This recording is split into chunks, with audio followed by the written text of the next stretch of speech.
د مصیبتونو او سختیو ګټه دغه وي چې پاک او ناپاک معلوم شي. د تبوک سخته ورځ وه، ډېرو سختې لاپې وهلې، خو نن یې ویل چې نه کېږي.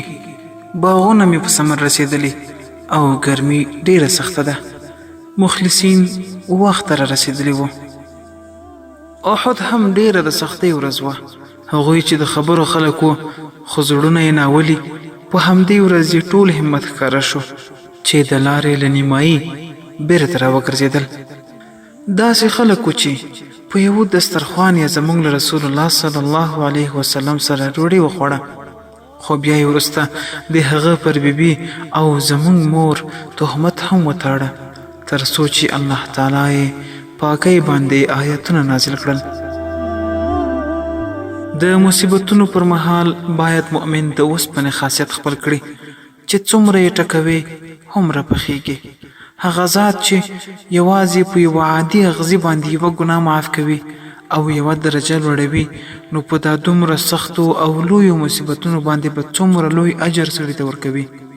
شرط دا دی چې همت ونه بایلو او زړه مو مات نشي.